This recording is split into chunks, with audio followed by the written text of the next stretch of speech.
hay algún tipo de extracción subterránea, ya mediante el establecimiento y la mantención de un pozo. Y de este pozo se va llenando un ensanche o un tranco. Otra opción que también es común es que se da transporte de agua mediante la red de canalización.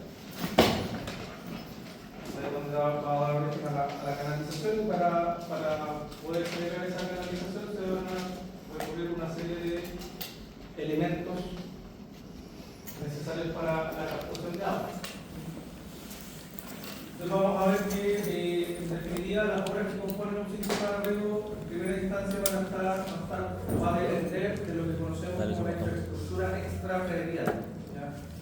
Esta infraestructura extrapredial va a estar asociada a lo que son primero que todo la captación de agua desde una fuente de abastecimiento superficial. Eso quiere decir, por ejemplo, que si tenemos un río o una fuente de agua que corra de manera superficial el agua, nosotros necesitamos tomar parte de esa agua y encauzarla hacia nuestros canales de distribución. Eso hablamos de la captación. Eso desde el punto de vista superficial. Desde el punto de vista subterráneo también, como les decía, el establecimiento y el desarrollo de pozos que nos permitan hacer la extracción correcta. La conducción, distribución, eso está asociado a distintos tipos de canales. La regulación de los usos de los diferentes cultivos, eso vamos a ver la existencia de distintos tipos como de compuertas o de accesorios que nos permiten poder hacer una correcta distribución. Y desde el punto de vista que es más directo, que conocemos ya, probablemente ustedes tienen un poco más de conocimientos, de la infraestructura intrapredial. En el caso de la infraestructura intrapredial están las obras y componentes necesarios para la aplicación del agua a las plantas vía el riego. Entonces, eso es todo lo que nosotros vamos a ver cuando hablemos de los sistemas gravitacionales, vamos a ver específicamente, vamos a dar distintas características, pero nos vamos a quedar particularmente con el riego por surco. Y luego, cuando ya empecemos a hablar de riegos que son presurizados, también vamos a ver cuáles son los componentes de esos sistemas de riego presurizados. Síganme. ¿Puede grabar? Gracias. El código del agua, lo que vamos a ver es que el código del agua establece un marco regulatorio en el cual nosotros podemos hacer uso del agua para algún tipo de explotación, ya sea agrícola o de otros fines, sin que tenemos el permiso. Y ese permiso nosotros lo tenemos que solicitar. Vamos a ver que esos permisos van a variar en número dependiendo de la cuenca que estemos trabajando. Y para poder, una vez que esos permisos se entregan, esos permisos tienen que ser administrados, vamos a ver, por distintas instancias. Está por ejemplo, la Asociación de Canalistas, o está la Junta de Vigilancia, que van a velar porque efectivamente lo que fue autorizado para cada agricultor sea lo que realmente se hace. Cuando existe un caudal o que lo pueda suplir. Igual que mientras cuando estamos, por ejemplo, considerados bajo emergencia agrícola, por temas de déficit hídrico, lo que se entrega a cada agricultor es en función de la disponibilidad, no necesariamente lo que diga que tiene derecho a dar. Entonces aquí tenemos una pequeña un diagrama respecto por indar de qué cosas vamos a entender en los distintos puntos de esa conducción y distribución. Entonces, esta línea más gruesa corresponde a un cauce natural, que va a ser un río principalmente, y en ese río va a haber una obra de captación de agua. Y esa obra de captación se llama bocatoma. de la boca toma sale lo que se conoce como es el canal matriz, ¿ya? Que es un canal principal, y de ese canal matriz ustedes se van a tener distintas derivaciones hacia canales más pequeños, ¿ya? Y esos canales más pequeños son los que conducen al agua en definitiva hacia las puertas que tienen los agricultores en la entrada de sus campos, ¿ya? Entonces, dentro de cada una de esas definiciones, por decirlo así, o puntos clave, vamos a tener la participación de distintas instancias, ¿ya? Por ejemplo, aquí en la boca toma, donde nace el canal matriz, quien tiene la potestad, quien tiene la obligación de estar ahí vigilando que las obras de captación funcionen bien, de que se está controlando cuántos caudales está ingresando, corresponde a la Junta de Vigilancia, ¿ya? Es decir, la Junta de Vigilancia tiene una jurisdicción o tiene control sobre toda el área de riego, todo lo que es regado en función del canal de matriz, tiene jurisdicción la Junta de Vigilancia, ¿ya? Luego vamos a ver que antes de que se divida o comiencen a salir los distintos caudales hacia los distintos canales derivados, vamos a ver que está la comunidad de aguas, ¿ya? Que es una organización con control sobre el cauce artificial, es decir, la Junta de Vigilancia se preocupa de la toma acá, de la boca toma y de todo lo que está acá adentro, pero bajo ahí está la comunidad de aguas. Entonces la comunidad de agua es la que también está administrando de que cada uno de los canales derivados cumpla con la infraestructura que corresponda, que el caudal asignado a cada canal sea el que corresponda. Y luego de eso, cuando ya en cada canal tiene una asociación de canales, ¿ya? Entonces tenemos estas tres distintas instancias, las cuales tienen que, por supuesto, ir conversando, ¿ya? Que tienen que ir trabajando para que todo lo que es la gobernanza del agua funcione como corresponde. ¿Se entiende esto? Creo que primero es como la Junta de Vigilancia, después el Boca Toma y después la comunidad de agua. No, la Junta de Vigilancia es la que vigila principalmente está la toma de agua en la boca toma. Y de ahí hacia abajo, tiene acceso a todo lo que es el área de riego, ¿ya? Y después de eso viene la comunidad de agua, ¿ya? Y la asociación de canales. Pues cada canal tiene su comunidad de aguas. Y esa comunidad de aguas se asocia en los canalistas.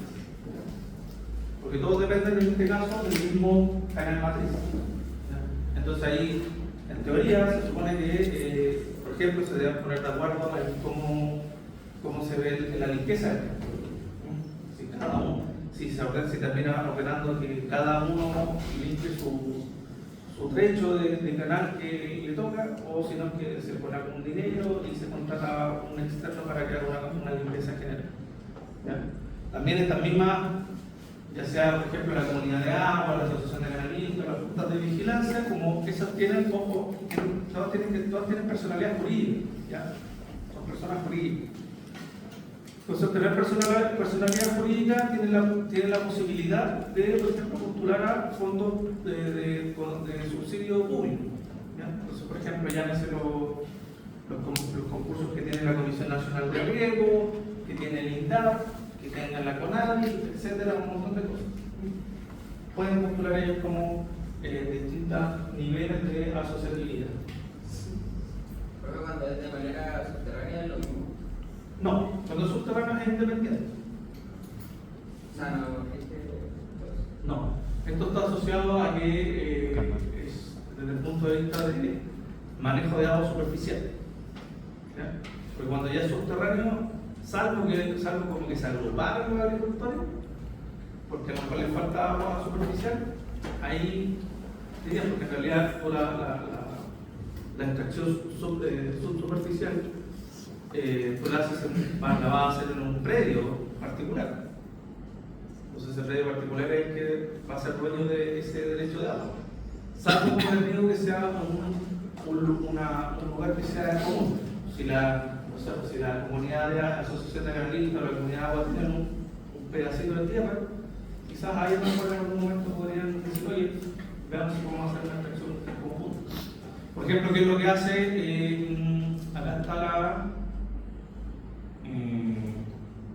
¿cómo se llama? La cooperativa Juan Noé. ¿Ya? La cooperativa Juan Noé, por ejemplo, se conformó por una serie de personas o familias hace mucho tiempo acá en el valle, acá particularmente, y de hecho desde el museo hacia abajo hasta creo que el kilómetro 8 por la carretera Zapa se tiene agua potable porque esta cooperativa trabaja como lo que eran antiguamente las ADR, ¿ya? Los servicios de agua potable rural. Entonces ellos, por ejemplo, tienen varios derechos de agua subterráneos y tienen predios. Entonces ellos extraen agua y con eso la potabilizan y la distribuyen, pero también tienen agua disponible de riego. Entonces también ellos la distribuyen por los canales asociados a las personas que son parte de la cooperativa o a quienes le compran agua para poder regar. Entonces también se puede hacer, pero, insisto, tiene que haber una tenencia de tierra. Eso es fundamental. ¿Ya?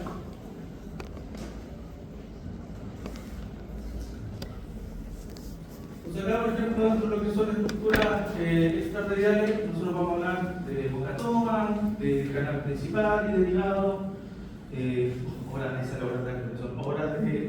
obras complementarias que van a permitir, como les digo, una adecuada distribución. ¿Ya? Y desde el punto de vista intermedial vamos a tener canales que estén dentro del predio, acequias, canoas, marcos partidores, estanques o tranques que permiten hacer la acumulación de agua.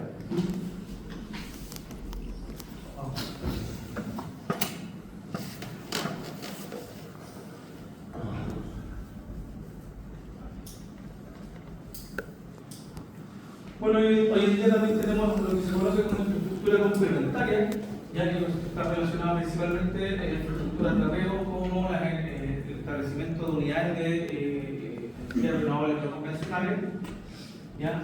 Y que básicamente es como lo que se conoce como el bombeo solar. Entonces, el bombeo solar permite, por supuesto, tener una independencia en lo que ocurre con la red eléctrica.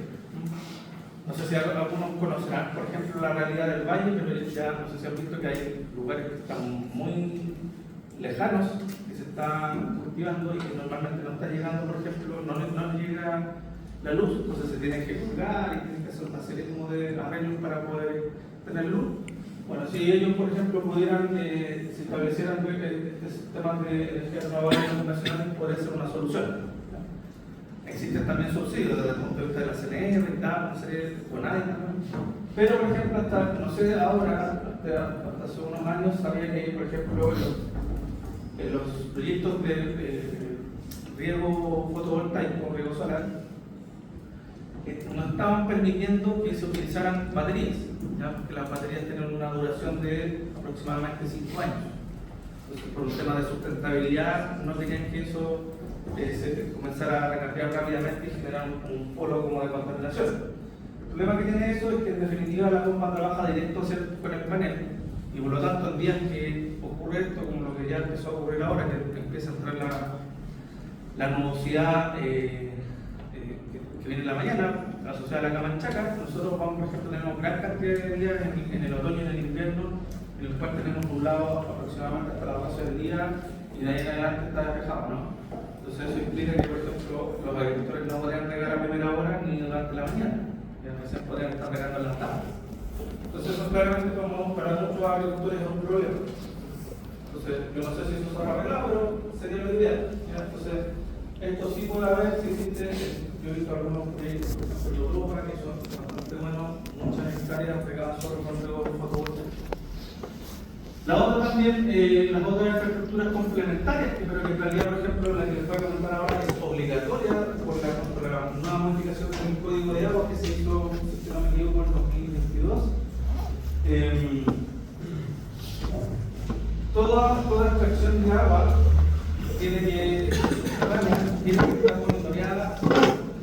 tiene que tener un acceso fácil para el monitoreo de la Dirección General de Agua.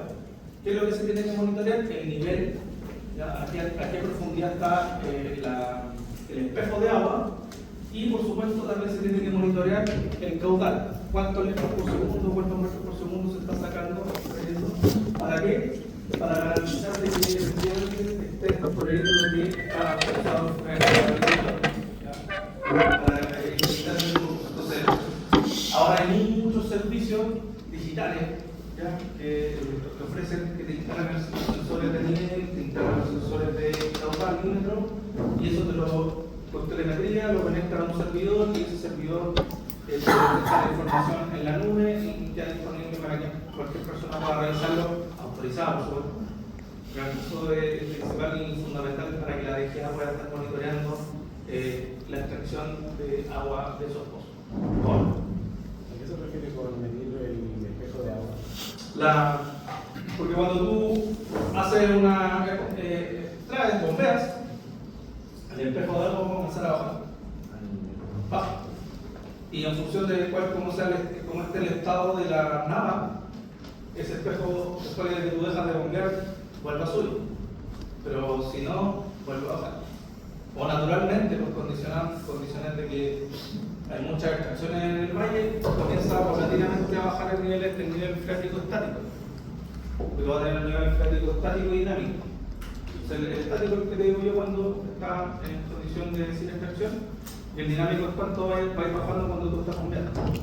Porque se va a bajar y esto va a botar eso, se va a rellenar tu pozo. Y eso se ve lo que se va a monitorear. Pero por ejemplo, ahora si no me equivoco, la otra vez vi uno de los Bardi, creo que uno de sus pozos estaba como el espejo de agua estático estaba a 72 metros de profundidad. Entonces, significa que tienen la bomba, que es una bomba de pozo, que son bombas flotantes, y tienen que levantar 72 metros del agua. Entonces, igual es una bomba potente, tienen alta tubería que va a tener también, entonces igual no va a funcionar. Entonces, eso también se va monitoreando qué pasa con el espejo de agua del acuífero, que es como toda esta reserva que está a nivel subsuperficial y de donde se alimentan los pozos. Entonces, eso, ¿qué es lo que normalmente pasa, por supuesto? Por ejemplo, septiembre, probablemente ya agosto, los niveles de los acuíferos van bajando. Y junto con que van bajando, porque hay menos agua, también va bajando la calidad química del agua. O sea, se va a concentrar más las sales, por tanto, la conductividad eléctrica va a subir, ¿ya? Y por supuesto, la concentración de sales va a estar mucho más alta. Entonces, para que les quede claro, ahora esto es una obligación para todo personal que tenga inscrito derechos de agua subterránea. De hecho, estamos dando falta a aquellas personas que no lo están implementando, porque es obligación.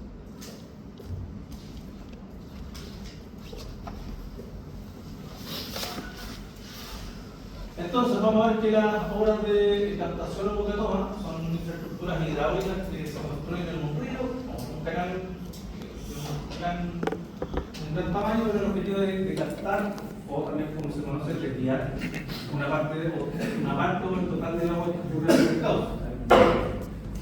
La idea es que la boquetoma tiene que cumplir tres principales características, ¿ya? Uno es que sea capaz de extraer el caudal diseñado, o el caudal que se necesita, con el mínimo nivel de agua en el cauce, ¿ya? Eso es importante. Con el mínimo nivel de agua en el cauce principal. O sea, por mucho que disminuya ese cauce, tiene que tener la capacidad de todas formas, poder extraer el caudal que yo necesito desviar hacia la canalización. Por otro lado, es que en el caso de que exista una crecida importante de agua, es decir, que el río baje con mucha fuerza, tiene que permitir el paso. ¿Ya? Tiene que tener un diseño tal que el agua pase a través de la boquetoma sin generar un daño estructural. Y tercero, la operación no debe provocar daños a la propiedad pública o el medio ambiente.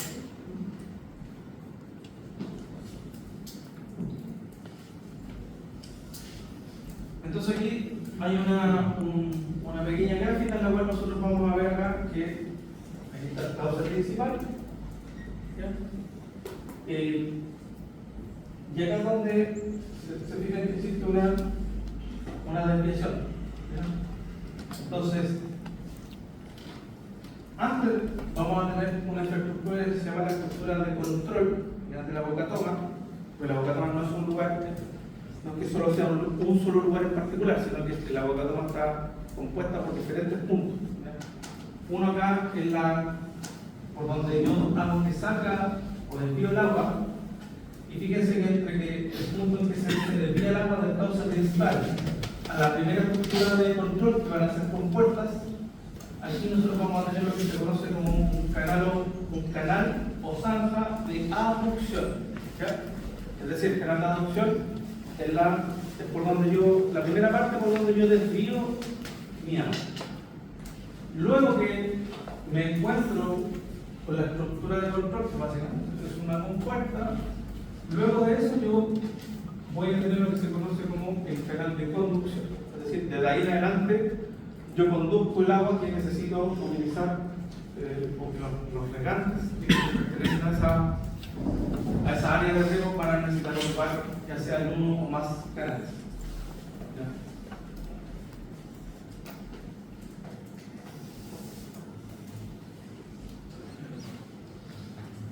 Ya, aquí, por ejemplo, el tema de captación superficial, ustedes van a ver que, junto con tener la estructura propiamente que puede ser el desvío, que está la componente, etc., lo importante también va a ser tener estaciones de monitoreo. En el color rojo ustedes van a ver estaciones fluviométricas y en amarillo estaciones pluviométricas. Entonces, por ejemplo, acá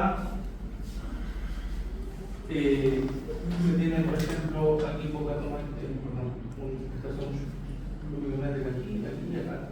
¿Ya? Acá en Tinamar, acá arriba tenemos pluviométrica y arriba también, cerca de ella está aquí.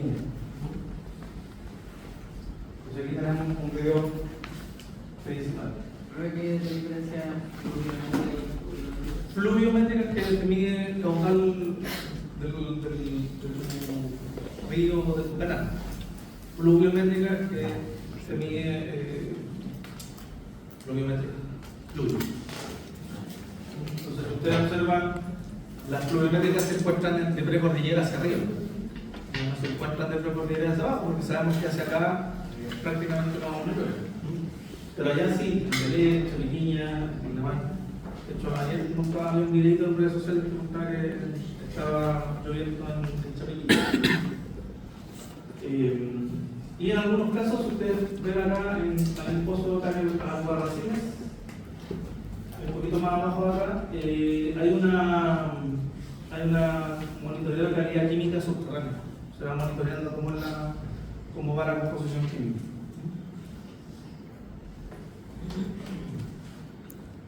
Hay distintos tipos de boca toma. Hay boca toma permanentes, que son estructuras hidráulicas que se definen con dispositivos de control y medición. Esos, por supuesto, son mucho más robustas. Y por otro lado también tenemos boca tomas provisorias o rústicas y que son de carácter más bien históricas y que por lo tanto están asociadas a la cultura de los propios usuarios y que ocurre como básicamente lo que han hecho toda la vida. Y bueno, hay lugares en los cuales no hay infraestructura establecida, entonces ellos mismos tienen, sus mismos agricultores tienen que hacer sus propios bocatos.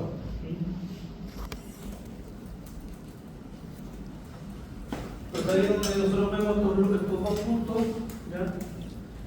Hay tenemos fotografías de la captación de un punto y acá tenemos captación de otro punto. Y si se fijan acá, tenemos estructura permanente, ya está con hormigón y todo. Ahí en esos puntos hay infraestructura permanente. Creo que la bocatoma rústica también tiene la infraestructura complementaria sobre la medición de las zonas de caudal. Es que como lo dice su nombre, es rústica. Entonces, normalmente eso tú lo vas a ver bajo condiciones que no necesariamente vas a poder monitorear. Es rústica. ¿Y no aplica la historia? Sí, por supuesto. Pero hay lugares que la energía no llega. Vamos a ver que una cosa también, sobre todo, bueno, para mí también ha sido más, no sé si una sorpresa, pero distinto. Cuando yo vengo del centro-sur, en el centro-sur todos vemos que las instituciones en general funcionan relativamente bien. Acá no funcionan, lisa y llanamente. Entonces, claro, tú vas a ver probablemente que la DGA te haga algún tipo de monitoreo acá dentro del Valle de Zapa, en Yuta, quizás en Camarones. Entonces, si empezamos a irnos un poquito más por arriba, quizás a lo mejor hay puntos que no te podrían hacer algo, pero en primera la precordillera yo creo que debe ser bastante nulo o inexistente el monitoreo. ¿Ya? Entonces, en ese sentido, claro, existe el código que se debería aplicar para toda la ciudadanía, pero por condiciones quizás extremas y por recursos también las instituciones no funcionan como corresponde. Entonces vamos a ver que aquí tenemos una descripción del canal de aducción, ¿ya? Que hablamos que es el canal por el cual se conduce agua desde la captación de fuente hasta los dispositivos de control. ¿Cuál es el dispositivo de control? Es un dispositivo de control. O sea, el canal de aducción es un pequeño tramo, ¿ya? Donde todavía no se convierte en un canal de conducción. Entonces ahí donde ustedes tienen, por ejemplo, distintas fotografías de un centro de control, ¿ya? Donde llega el agua y vamos a ver que hay distintas compuertas que se pueden abrir. Por ejemplo, aquí hay una descripción de lo que es la infraestructura hídrica de la cuenca del río Yuta. ¿Ya? Nosotros vamos a ver que el río Yuta acá está compuesto por el Yuta Alto y el Yuta Bajo. Vamos a ver que de hecho que en un punto, por supuesto, el río Yuta se alimenta de otros ríos, de otras fuentes de agua. Y que la cuenca cuenta con una red de canales de 64 canales, que se constituyen en cada una de las comunidades de agua que comprenden la Junta de Vigilancia de Río Yuta. Entonces vamos a ver que en este caso los usuarios de Yuta cuentan con bocatomas que son estuarias, del tipo patas de cabra, que son las que como estaban que son las rústicas. O sea, no estamos tan lejos y ellos ocupan esa infraestructura. Entonces aquí tenemos una red de ríos y quebradas que van alimentando el río Yuta. Está la división del Yuta Alto con el Yuta Bajo. Y acá está la unifiliar del río Yuta, es decir, los canales, ¿ya?, que se derivan desde este río Yuta, de distintos canales que ustedes van a ver, desde la zona alta hasta la zona baja. Son, como lo mencionábamos, son 64 canales. Y esos 64 canales le van a llevar agua a bastantes usuarios de agua que hay en el canal.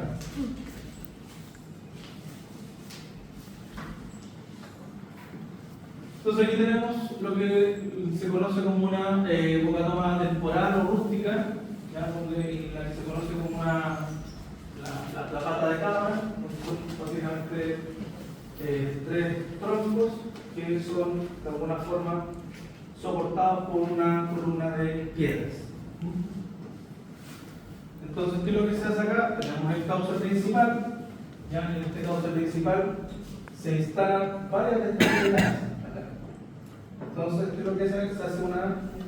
Ahí se hace la aducción, se hace la captura de agua hasta que llegue hasta la unidad de control. Y esta unidad de control puede ser una compuerta sin mecanismo y con una estructura minería de piedra u hormigón sencillo. Básicamente tenemos piedra con hormigón acá y también distintas materias o troncos que permitan de alguna forma habilitar o deshabilitar el paso del agua hacia el canal de conducción. ¿Cuál es la estructura de control del canal de conducción? ¿Cómo? Después de la estructura de control. Sí. Antes es el canal de aducción.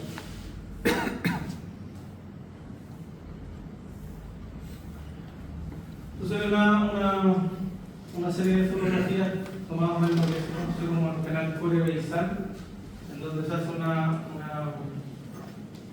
ustedes se va a hacer en este caso bastante más rústico, fíjense que con piedras se va haciendo la zona para que entre agua hacia acá, el desvío.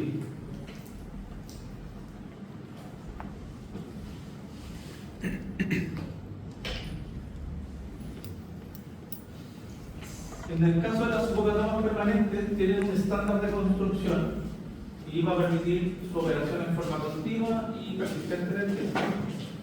Y además, tenemos controles de dispositivos de control y por supuesto, de medición. Entonces, primero que todo, aquí se establece una base de probablemente de hormigón. Acá una serie de pasadas de agua por donde se puede medir el caudal. Entonces ustedes, desde acá, nosotros vamos a ver que existe de alguna forma esto lo que permite es una barrera que permite disminuir la velocidad del agua. ¿Para qué? Para que después pase al canal de adducción y después se vaya por el canal de conducción. Hay un tipo de filtro, hay un ¿Filtro? Sí, para que no pasen como residuos. No, vamos a ver que los filtros son básicamente, están normalmente dentro de las estructuras intraprediales. Si estamos hablando de riego tecnificado, dentro de la caseta tiene que ir un filtro. Pero hasta nivel no. Ahora no. Entonces, porque luego tienes que pensar que en esta zona se genera de algún modo, igual acá el agua va con una velocidad baja, pero aquí se genera algún tipo de turbulencia. Y en ese tipo, en el momento que hay turbulencia en el agua, se genera mezcla. Entonces, si venía con baja velocidad y el material particulado se venía depositando, en ese punto se revuelve y vuelve a entrar de nuevo el agua con residuos.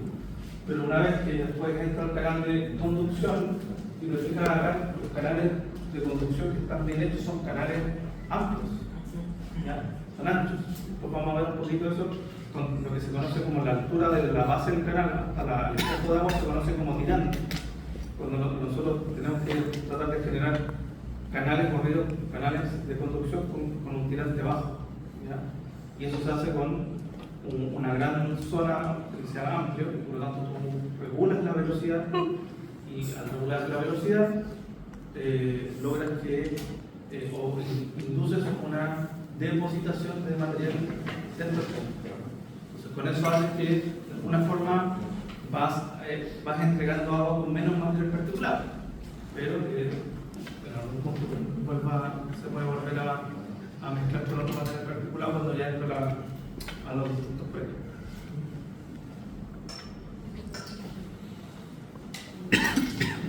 Aquí, obras de conducción. Vamos a ver que las obras de conducción permiten conducir el agua desde el punto de captación a los predios y del predio. Las estructuras por las cuales se conduce el agua pueden ser abiertas, ¿ya? Así como también podrían ser forzadas con tubería a presión.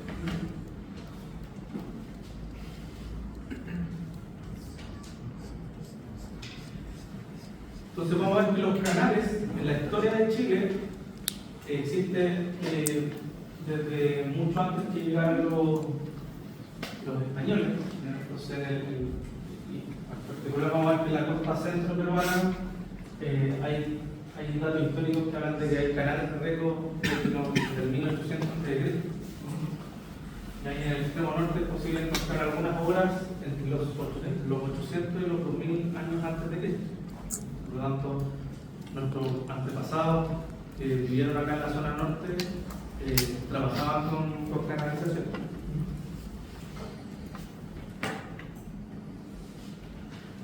Entonces, la influencia de estas prácticas de riego se extendió hasta el Chachapoal y las grandes incursiones de obras de regadío, todas de iniciativas privadas, entre los años con los jesuitas, en 1666, construyeron el canal Agua. Entonces vamos a ver que la influencia que se tuvo y que habla de estas canalizaciones hasta Chachapoal probablemente tenga algún tipo de incidencia de lo que fue la exploración inca que tuvimos nosotros hasta el centro de Chile. Entonces Sabemos que, bueno, muy conocido también es la infraestructura de riego que hay, por ejemplo, en Machu Picchu, que permite ver todo lo que la cultura inca logró desarrollar para lo que es la agricultura, a través de la canalización.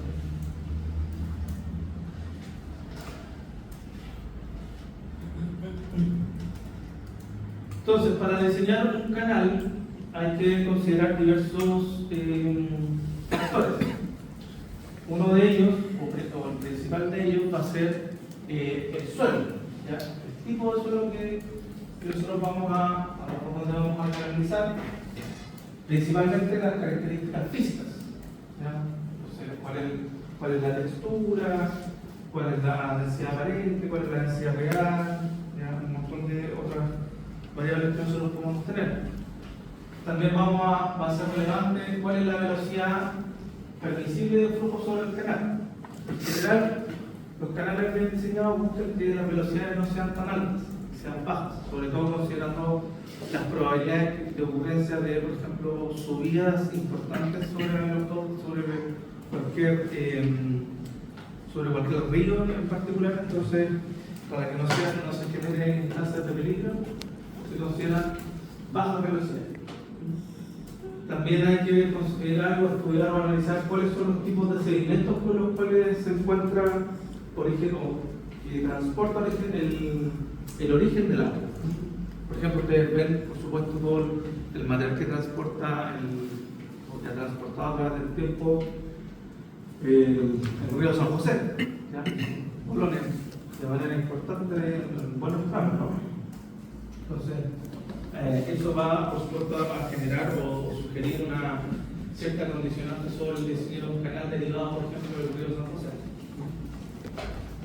También, el caudal tiene que estar conforme a los derechos de aprovechamiento. Sabemos que al hacer una boca toma, hacer un canal de adopción, que se va a transformar en un canal de conducción, eso va a conducir a una cierta cantidad de usuarios, ¿ya? Y nosotros tenemos que conocer esa cantidad de usuarios. ¿Para qué? Para después tener en cuenta cuántos derechos de agua que se tienen en total. Y en función de esos derechos de agua es el caudal que nosotros debemos considerar, ¿ya?, a transportar. Ni más ni menos. Entonces, se tiene que tener ese registro. Recuerden que hoy en día, o si que no lo saben, hoy en día los derechos de agua se tienen que inscribir en el conservador de bienes raíces, ¿ya? Eso ya es norma. Antiguamente solamente y que de hecho no sé si estaba lo presente en la anterior, pero se hacía, venía en las escrituras de la tierra, había un párrafo que decía, ahí esta tierra viene con tantas fracciones de agua, de tal río. Y lo que pasa es que son, una cosa es la propiedad sobre la tierra y otra cosa es la propiedad sobre el bien, sobre el derecho de agua. Entonces hoy en día lo que se hace es que, bueno, si usted tiene derechos de agua, si la escritura dice que su tierra venía con tanto, o que vendieron la tierra con tantos derechos de agua, eso usted tiene que ir al conservador de bienes raíces y lo tiene que inscribir, ¿ya? Porque si no está inscrito, el Estado le dice, ok, y le quita el derecho de agua. Entonces, todo eso, bueno, fue, como les digo, en 2022 creo que salió esa norma. Entonces, todo 2022, todo 2023 y parte del 2024 hubo una gran discusión respecto de lo que se tenía que hacer, porque claramente ustedes saben que los agricultores en general están muy desconectados de las normas, están muy preocupados de su quehacer diario y tienen poco tiempo, poca dedicación, poco interés también en cumplir ese reglamento. Entonces, en principio se había dado un tiempo muy acotado, en el cual después eso se extendió para poder que todas las personas pudieran hacer una inscripción correcta en el conservador de bienes raíces. Entonces, para eso también ahora se tiene esa base de datos. O sea, si yo quiero hacer un canal, yo voy a un sector en particular, levanto cuáles son los dueños que van a ser beneficiados por ese canal, o les pido los certificados de conservador de bienes raíces, y con eso se calcula el caudal que yo voy a necesitar. Es importante también acá la pendiente. Así como nosotros vamos a buscar tener una baja velocidad, en la medida de lo posible nosotros tenemos que también tener una baja pendiente para evitar erosión en el caso de que un canal no esté revertido, ¿ya? Normalmente hoy en día igual se busca que exista una generación de obras que permita que los canales se revistan, dado que aumenta el porcentaje de eficiencia de conducción. Es decir, en la medida que yo distribuyo el agua en los canales, pierdo poca agua por percolación. Yo les digo pierdo porque ustedes, creo que ya lo habíamos conversado en la primera clase, esta agua que percola en los canales que no están recubiertos, en realidad no es pérdida, sino más bien es una reutilización, porque esas aguas en definitiva logran ir a la napa subterránea.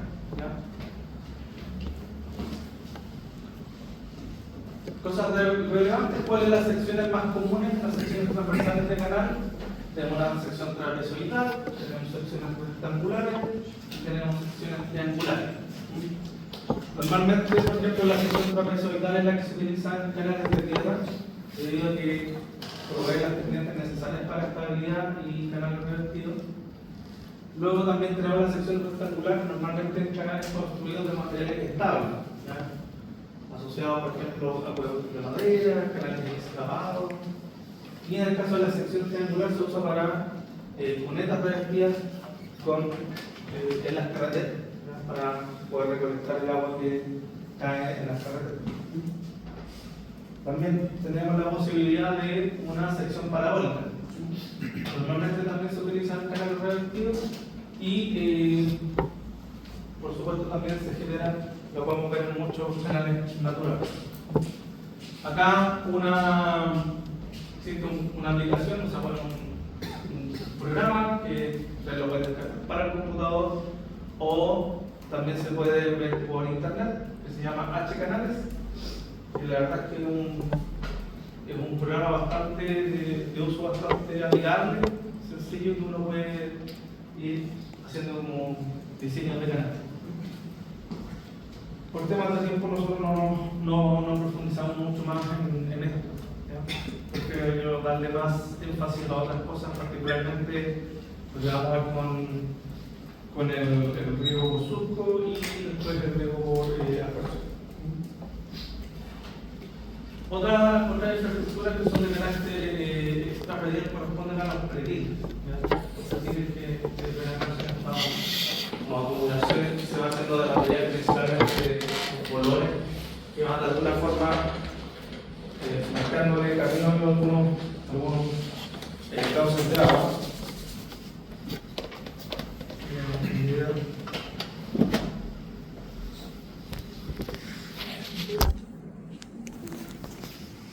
Y de alguna forma se comportan también como lo que sería la infraestructura inicial de una bocatoma. Si observan ahí lo que mostraba el video, los prediles ayudan a conducir una captura de agua hacia el canal de aducción. Entonces eso ayuda a bajar la velocidad del agua, etc.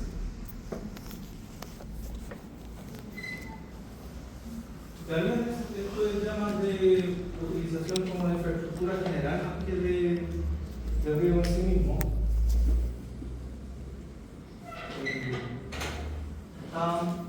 Se utiliza como revestimiento sistemático en ribera, como lo que ustedes pueden ver acá en el río San José, particularmente en el último verso. ¿Ya? Y esto se puede ocupar solo con mano de obra, mientras que la vida útil es de 5 a 10 años, dependiendo, por supuesto, de la posibilidad de que se vayan corrosionando y tienen problemas de abrasión.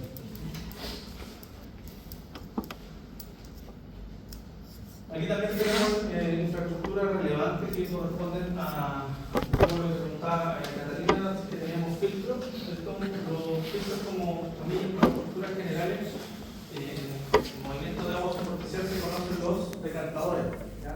Los decantadores normalmente son zonas en las cuales nosotros tenemos los canales, nos movilizamos con muy baja velocidad, y al tener esa baja velocidad el movimiento del agua entra bajo régimen laminar, Y al entrar bajo régimen laminar, que también después lo vamos a ver en una conducción presurizada, bajo régimen laminar existe, se privilegia o existe en un gran porcentaje lo que es la decantación de material particular, ¿ya? Al ir muy lento el agua. Entonces, al ir muy lento el agua, comienza a precipitar todo lo que vaya en suspensión, y eso ayuda a bajar la carga de material particulado al agua. Entonces, eso es lo que normalmente nosotros, después, por ejemplo, si nosotros lo secamos para hacer mantención y todo eso, siempre se ve, por ejemplo, mucha arenita, mucha arena, que es la que queda compactada, o sea, queda decantada. También existen infraestructuras como los sifones que permiten pasar a través de una estructura, de un río de manera transversal. Porque aquí, por ejemplo, vamos a causar agua en esta dirección, entonces yo necesito pasar de este lado de la ribera al otro lado. La gracia que tiene el sifón es que no se utiliza, no bombeo el agua, sino que básicamente se ocupa el principio físico de que una tiene que estar más alta que otra. Eso nos permite que el agua se movilice de un lado a otro. Un poco el sistema que se tenía en el acueducto que tenían los romanos, que permitía que el movimiento del agua fuera, que existieran estos canales de lugares incluso más bajos hacia lugares más altos.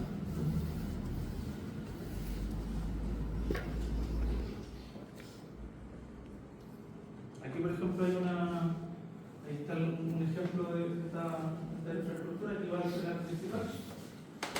Allá, si se fijan, nosotros necesitamos la entrada para el canal, entra hacia una cámara, antes de que pase el curso de agua en la cámara de inspección para ver que no hay alguna que no se vaya a tapar, pasa por debajo del cauce principal y después existe una cámara de salida y aparece nuevamente el canal.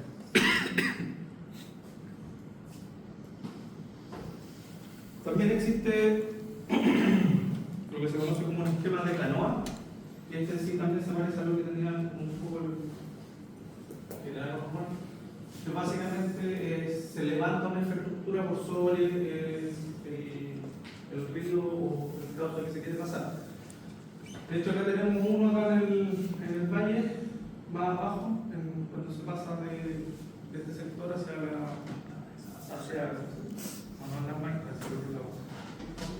¿Ah? ¿El kilómetro 6? ¿No se pasa ¿Sí? Hay uno pasa para allá y cuando uno mira hacia la cordillera es como una canaleta amarilla. Pasa de un lado a otro.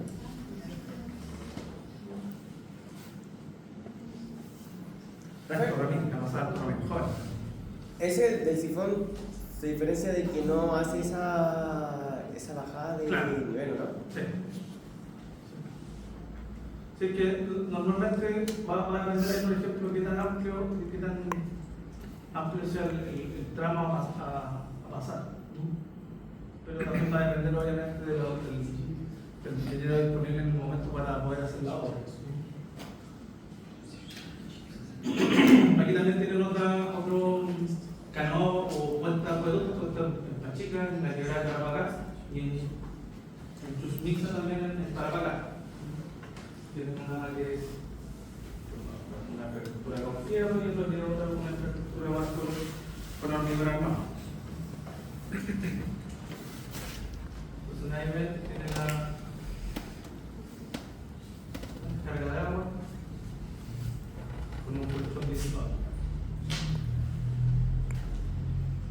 Ahora vamos a ver las horas de distribución.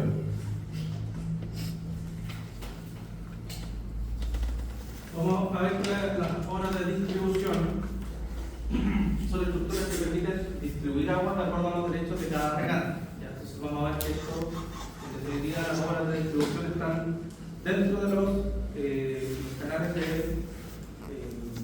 por decirlo, los canales terciarios, que son ya los canales finales, en los cuales se le entrega el agua al agricultor. ¿Ya? Entonces, por ejemplo, aquí hay una que es sencilla, en la cual tiene la estructura acá, hay una hoja que se conoce como una hoja partidora, ¿ya? Donde tiene esta barca en el cauce acá, y esta hoja partidora va a obligar a pasar cierta cantidad de agua acá. El ancho que tenga el espacio que tiene acá el canal y la hoja partidora se calcula en función de los derechos de agua que tenga el agricultor. No es azar, no va a ser tampoco relacionado con quién está administrando, sino que está asociado a la cantidad de agua que tiene derecho el agricultor. Ahora bien, ustedes ven ahí que eso, por ejemplo, no tiene ningún tipo como de compuerta en sí mismo como para regular momentos de riego. Ustedes van a ver que hay otras opciones que son mejores. Entonces aquí tenemos cajas de distribuciones, marcos partidores, compuertas. ¿Ya? Entonces aquí tenemos una caja de distribución.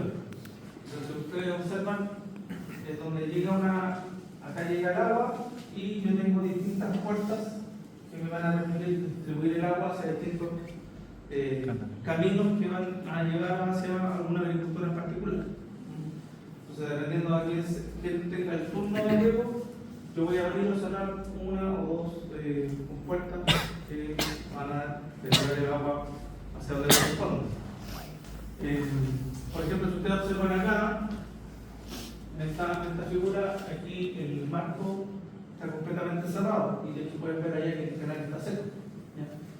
Eso básicamente porque está solamente habilitada esta puerta, hacia allá está yendo el canal. Fíjense algo en particular, ahí está cerrada la compuerta. ¿Ya? Y si ustedes observan, y acá está cerrada, está abierta. Entonces fíjense la diferencia cuando está cerrada. Como que tiene un espacio vacío, tiene el marco y tiene un gran espacio vacío. Entonces eso es, ahí está cumpliendo una de las tres características que conversábamos hace un rato, era que tuviera la característica de que si había una crecida de agua, la compuerta o la captura tuviera la posibilidad de dejar pasar el agua. Entonces, al tener esa condicionante de que básicamente es como un espacio vacío, el agua va a pasar en el caso de que esté cerrado. En caso que haya una crecida importante del agua. Bueno, aquí tenemos una pequeña descripción que está formada por una caja y tenemos diferentes canales en los cuales es regulado por ahí. El marco partidor tiene, bueno, hay distintos tipos de modelos, pero el marco partidor tiene el mismo principio. La hoja partidora, como ya conversábamos acá, hacia que captura el agua que se va hacia lo que se conoce como el saliente. Entonces, básicamente, una barrera o un estrechamiento para independizar el marco de las condiciones del canal. Eso se utiliza cuando no hay sistema de turnos, eso es relevante, y están claros los derechos de agua de trabajar. Eso les comento que es relevante porque, bajo la condición hídrica que estamos ahora, llevamos un gran periodo por ejemplo, de sequía, que estamos muy injustos con el promedio histórico, o normalmente por debajo. No ocurren, ¿cómo se llama?, sistemas de turno, ¿no?, para garantizar de que todos tengan un poco de agua. Entonces, bajo ese sistema, estos marcos partidores no estarían ayudando mucho. ¿Porque la hoja y el marco es lo mismo? Es que la hoja partidora Tiene el marco. es parte del marco partidor. Profe, de verdad, las compuertas que había veces que estaban con espacios para que el agua, en caso de sobrepasar su espacio, no le incluía a la persona, a la jurídica, que están regando como demás. No, porque ese espacio está pensado para que cuando existen crecidas importantes o de los caudales principales.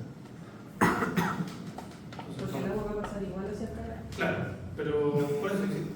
Como cuando tú vas a tener mucha lluvia, va a tener mucha agua, entonces básicamente eso se fabrica así o se diseña así para no tener problemas en definitiva con la infraestructura y que el río se la lleve. Entonces, como pensado para una, por decirlo así, emergencia del punto de vista, para el otro lado, nos pasamos de la sequía, como a la emergencia, ya mucha agua por tiempo, como a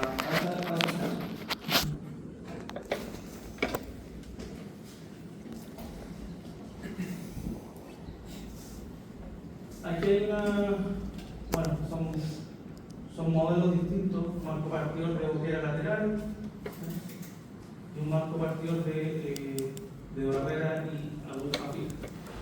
Un poco lo que veníamos viendo acá, donde está la hoja partidora aquí, pero también acá existe una salida lateral. Entonces hay muchos modelos ahí, ¿ya? Muchas formas distintas, básicamente depender de la zona, imaginación y otras cosas más. Vamos a ver que es importante que el marco partidor sirva para dividir en partes proporcionales el caudal de un canal, dependiendo de los derechos de aprovechamiento de las aguas que usan los derivados. Entonces aquí, bueno, lo mismo que hablábamos hace un rato, este canal de conducción aquí está abierto y está cerrado. Entonces este va a, no sé, por darle un ejemplo, va hacia la zona este y está la zona oeste. Van a lugares distintos a entregar.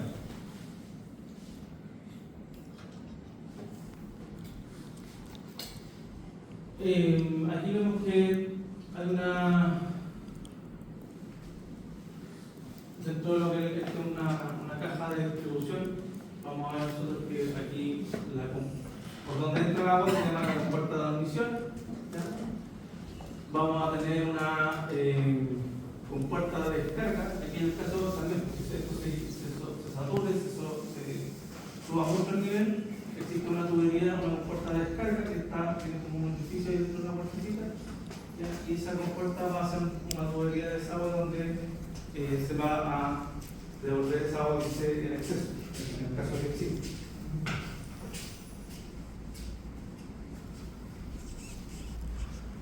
Las compuertas va a ser básicamente, son barreras móviles que se insertan en estructuras normalmente de hormigón o de ingeniería, en piedra, con el objetivo de controlar el caudal de agua que se requiere desviar desde la fuente principal.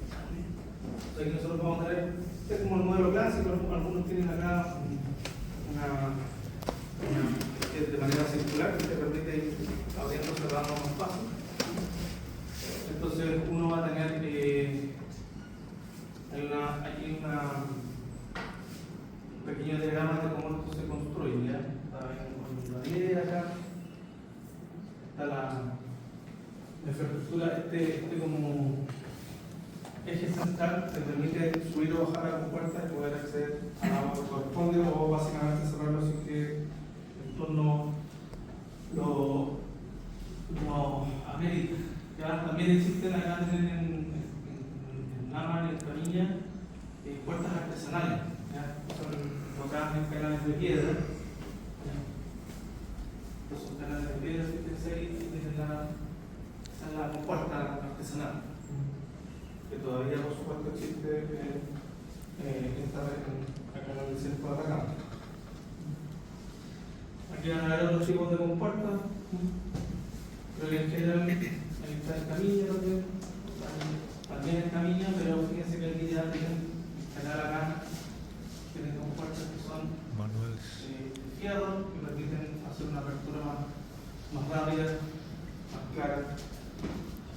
Acá hay un proceso de cómo se va, primero recuerden barbaría, se va poniendo estructuras mecánicas que permiten insertar fuerza, que está el marco donde se va a insertar después la compuerta. Entonces, todas esas obras permiten de que son obras más permanentes, permiten que por supuesto tengan mayor durabilidad y que los agricultores no tengan que estar perdiendo tiempo constantemente en rearmar la compuesta que tienen. Aquí tienen un canal matriz que tiene también ahí una compuerta que va a permitir que pase todo el agua que sea necesario hacia un canal de derivación, otro decantador. Entonces aquí el agua, este tramo que ustedes ven acá previo, un poco más angosto, la idea es que sea un tramo bastante largo, que el agua vaya a baja velocidad, y después cuando esto se abre también, esto va a permitir, fíjense que tienen varias compuertas que probablemente derivan a distintos canales.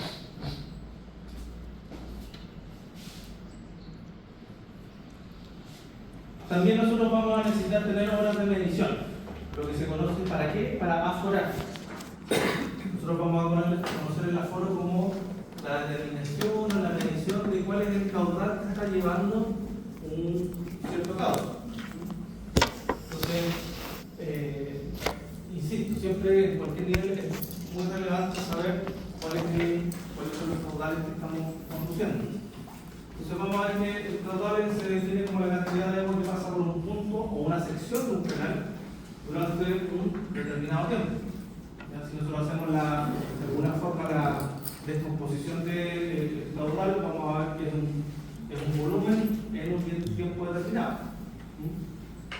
Entonces, si esto nosotros también lo podemos de alguna forma, ese término desmembrar, lo podemos desarticular, vamos a ver que así como podemos definir volumen, esto puede ser en realidad también definido como un área, es el agua que pasa a cierta velocidad por un área determinada. Entonces vamos a ver que esto está expresado en litros por segundo, metros por segundo, en litros por hora, también ustedes lo quieran ver.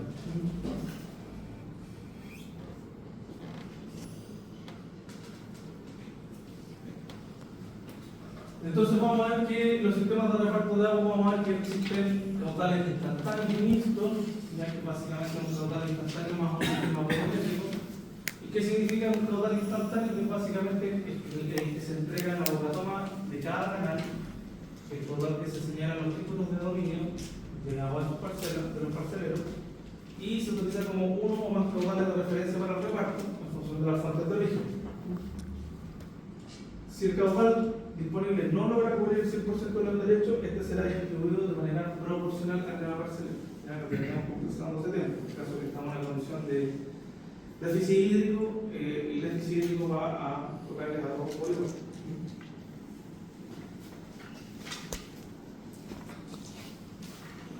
Entonces, por ejemplo, si tenemos un repartidor mediante un caudal instantáneo que cubra el 100% de la demanda, vamos a tener que la estación volumétrica de demanda vamos a tener 5.000 litros por segundo. Entonces, por ejemplo, la demanda total de las comunidades de agua son 2.500 litros por segundo. Entonces ya, me dice usted, ¿qué es lo que hacemos ya? Se abre la compuerta para el canal 1 a tal altura, cosa que entregue 100 litros por segundo. Después, más abajo en el canal 2 son 200 litros por segundo. Probablemente pueden ser más parceleros o más agricultores, o puede que tengan más derechos de agua. Se le abre un poquito más alto el canal 2. Luego observen acá, el canal 3 tiene 1.000 litros por segundo. Se le abre aún más la compuerta para que puedan derivarse esos 1.000 litros por segundo y así sucesivamente con todos los canales. Entonces, si se hace la sumatoria, son 2.500 litros por segundo. Por lo tanto, yo si veo acá, tengo 100, tengo 300, 1300, 1800, 2000, ¿estos son 600? 500. 600. 500. Son 600. Entonces aquí son 2500. Ahí el caudal de salida, si yo tengo una estación pluviométrica, la salida, luego de que paso por todos los canales, yo pongo una estación pluviométrica y yo tengo que saber por balance de masa que si entregué a distintos canales, entregué 2.500 litros por segundo, y yo desde la bocatoma estoy tomando 5.000, tengo un canal recubierto, yo al finalizar debería tener 2.500 litros por segundo. Si no tengo eso, si tengo menos, ¿qué estaría pasando? Se está acabando el agua. Claro. Hay alguien que se está haciendo pasar de ahí.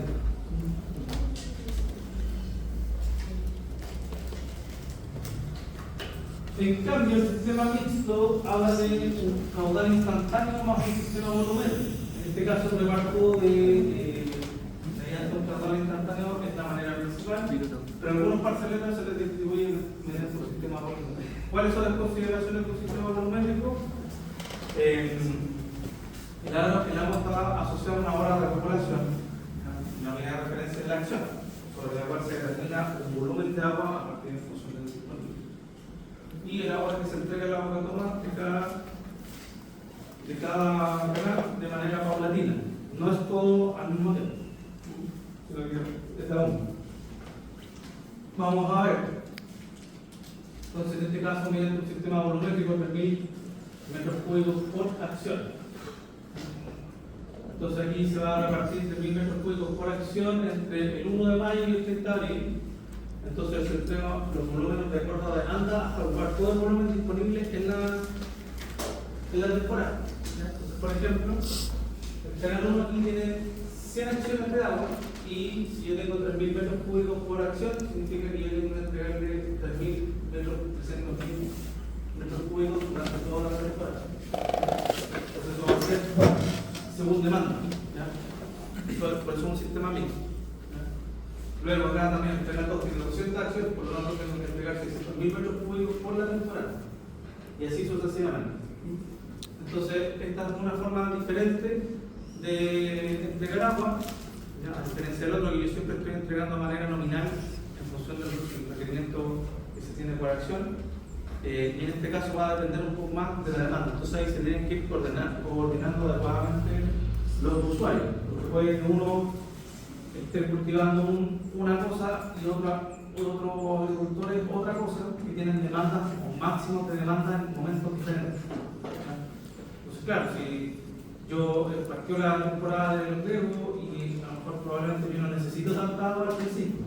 Por lo tanto, si no tengo la capacidad de embalsar o de generar o de tener un estanque para guardar agua, no me sirve de nada, voy a perder agua. En cambio, si con este sistema yo puedo decir, oye, que yo el primer mes no necesito tanta agua, necesito muy poquito o no necesito. Y a lo mejor otro vecino sí necesita más agua en ese minuto, se le entrega más agua en ese mes.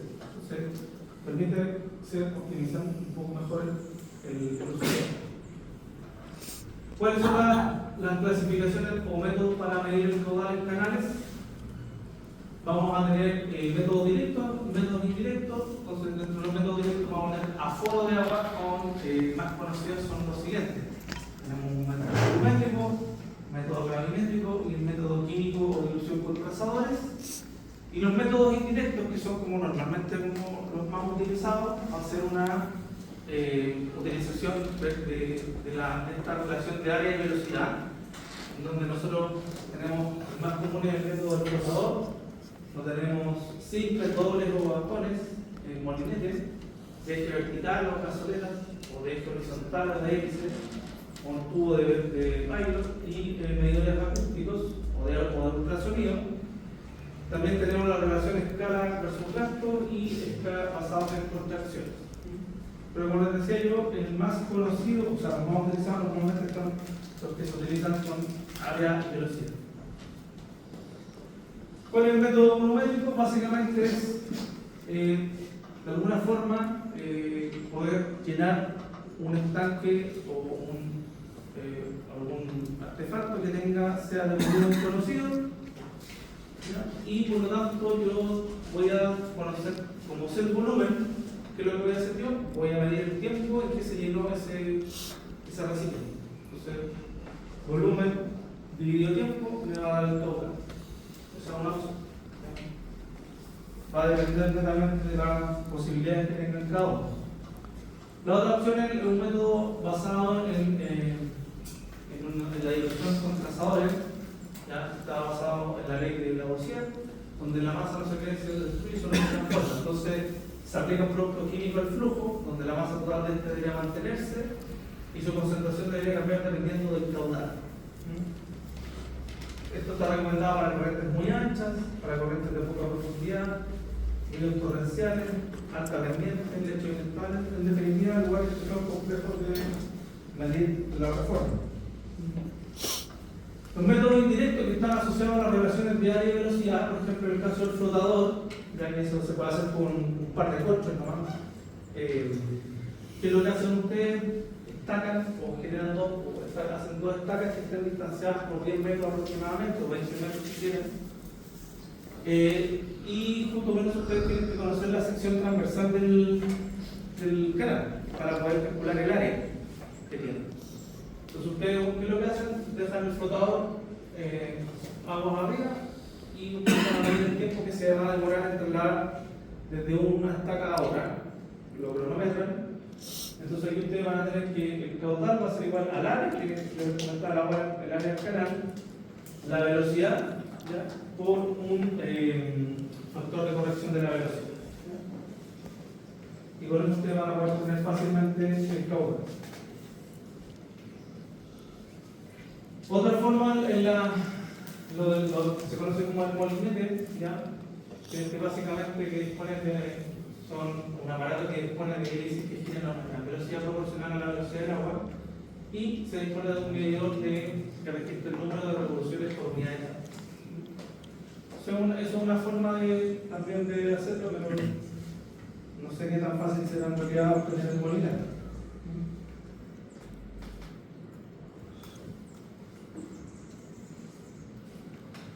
La otra forma, claro, es saber cómo cambia o cómo va variando el área de sección transversal, ¿ya?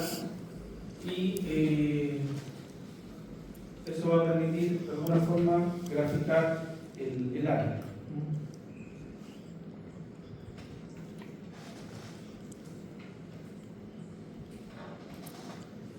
Otra forma corresponde al método indirecto de la relación escala-gasto. Básicamente se hace una curva de descarga, una ecuación que relaciona el caudal del canal de riego con el cauce natural con un nivel de referencia alto. Básicamente es que aquí se ocupa lo que se conoce como un limnímetro, ¿ya? Que es básicamente una regla, ¿ya?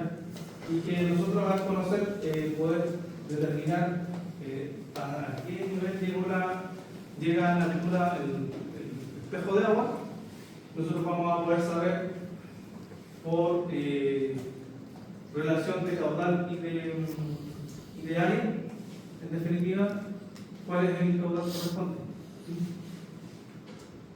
Pero claro, ahí nosotros tenemos que igual también haber medido o tener la posibilidad de haber medido el caudal con algún equipo más tecnológico, por decirlo así, más. Porque tuviéramos funcionado una vez y vamos midiendo en el limímetro que eso va pegado en la pared del canal, como ustedes ven aquí. Entonces, básicamente, ustedes después van y dicen, yo acá el agua llegó a los 40 centímetros. Yo lo ingreso a la fórmula que se tiene que haber calibrado y al tener ese valor, yo voy a obtener el caudal instantáneo que está pasando en ese minuto.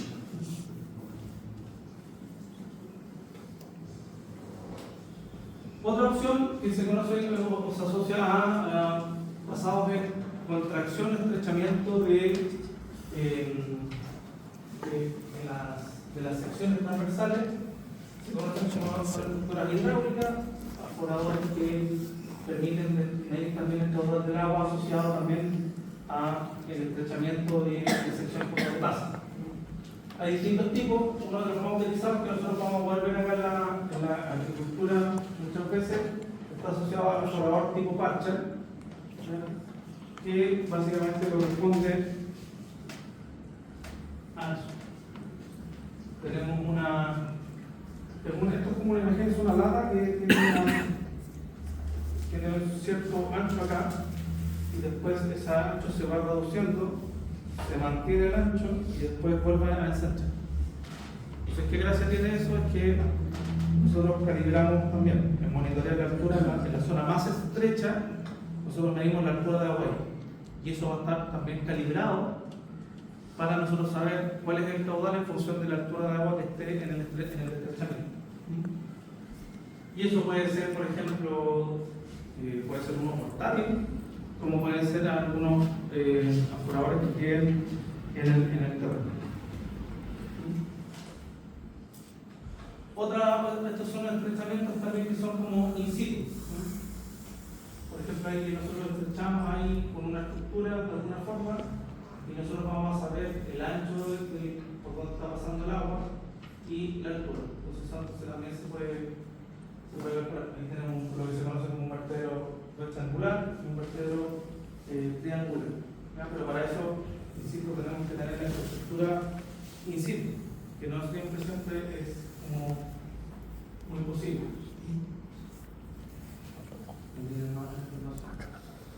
Y acá también lo que actualmente ya se está utilizando hoy en día, las estaciones fluvimétricas que establece, por ejemplo, la DGA, se está utilizando principalmente un ultrasonido. Se ocupa un equipo de ultrasonido. Básicamente, ¿cuál es el principio? Es bastante similar a lo que yo les decía ayer. Si tengo más agua, yo voy a tener mayor altura del espejo, ¿cierto? Entonces, al tener mayor altura del espejo, si yo emito una señal de ultrasonido, se va a demorar menos tiempo que si estuviera más bajo el canal. Entonces, al tener esa información, también voy a incorporar esa información la incorpora a la mezcla con una ecuación de calibración que está asociada a las condiciones de ese canal o de ese río en particular, que le va a permitir saber ¿cómo se llama? Poder calcular el cobre.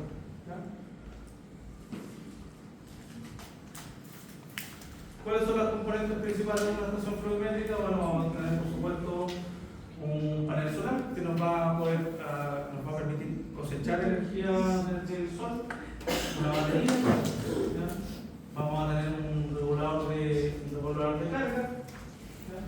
Que puede ser esto, y esto puede ser un data logger donde nosotros podemos hacer la programación para poder capturar la información, para poder procesarla y poder almacenarla. Este es un regulador de carga que nos permite básicamente administrar de manera responsable la energía que se coseche con el panel solar y que va a generar también de alguna forma algún circuito que evite que por ese motivo, si existe algún tipo de descarga fulminante, nuestro equipo se vaya a quemar. Como les decía, ahí está el ultrasonido, ya hay algunos que ocupan un radar también para poder básicamente el tema es poder emitir algún pulso dentro del espectro electromagnético que nos permita poder determinar si el espectro está más alto o más bajo. Puede ser desde las microondas hasta el infrarrojo o el ultrasonido. ¿Dudas, consultas? David. Profe, ¿de dónde pueden obtener el coeficiente de corrección de la velocidad? ¿Cómo? ¿De dónde se puede obtener el coeficiente de corrección de la velocidad? Literatura tiene que estar en el libro. Yo tengo un libro que les voy a pasar al de la Universidad de Concepción, que es súper bueno, que hicieron un súper libro principalmente de sistemas de arreglo gravitacional, pero también tiene algunas cosas asociadas con las físicas. Pero en el caso, lo puedes asumir como uno y hacer ese ejercicio igual. Sí, creo que sí.